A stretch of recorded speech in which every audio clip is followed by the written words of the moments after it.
Dəfələrlə zəlzələyə məruz qalan abidələrdən biri də 8-ci əsrin yadigarı olan Şamaxı Cümə məscididir.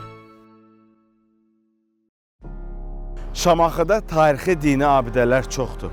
Onlardan biri və ən qədimi şəhərin mərkəzində yerləşən qeyri-standart quruluşa malik gördüyünüz bu möhtəşəm Cümə məscidi sayılır.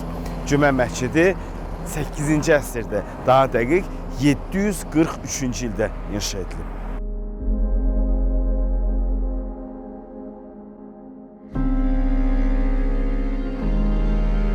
Cümə məscidinin bərpa işlərini əvvəlcə Zivər bəy Əhmədbəyov, daha sonra isə polyak memar Yosif Ploşka Zivər bəyin plan quruluşunu saxlayaraq memarlıq variantının öz həllini təklif eləyir.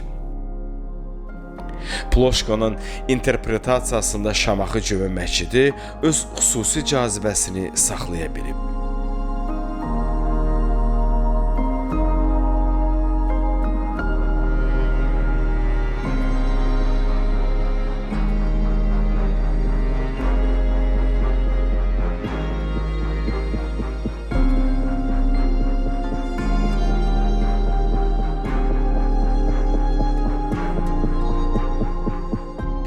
Şamaxının Cümə məscidi nəinki Azərbaycanda, ümumiyyətlə Cənubi Qafqazda ikinci ən qədim və ən böyük məsciddir. Birincisi Dərbənddə inşa edilib. Deyilənə görə Xəzər xaqanı məhz bu məsciddə müsəlmanlığı qəbul edib.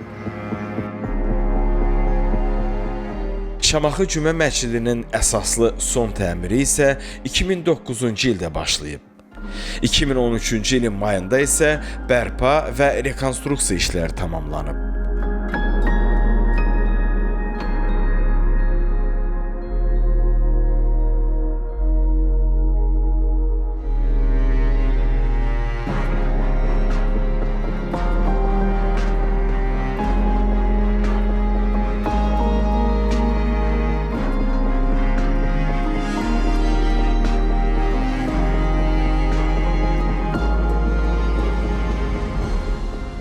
...1902-ci ildə Şamaxıda baş verən növbəti zəlzələ nəticəsində Cümə məscidi növbəti dəfə dağılır.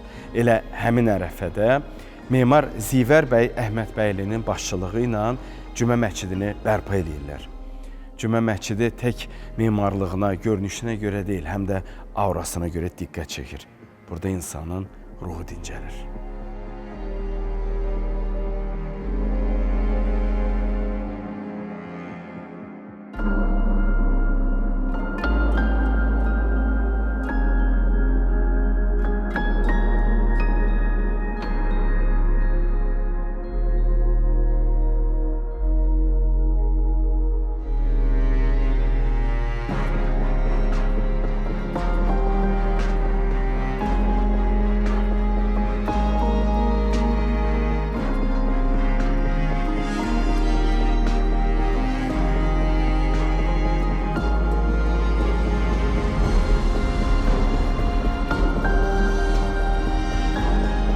Azərbaycanın ən böyük məbədlərindən biri olan Şamaxı Cümə məscidi öz gözəlliyi ilə bugün də hamını heyran edir.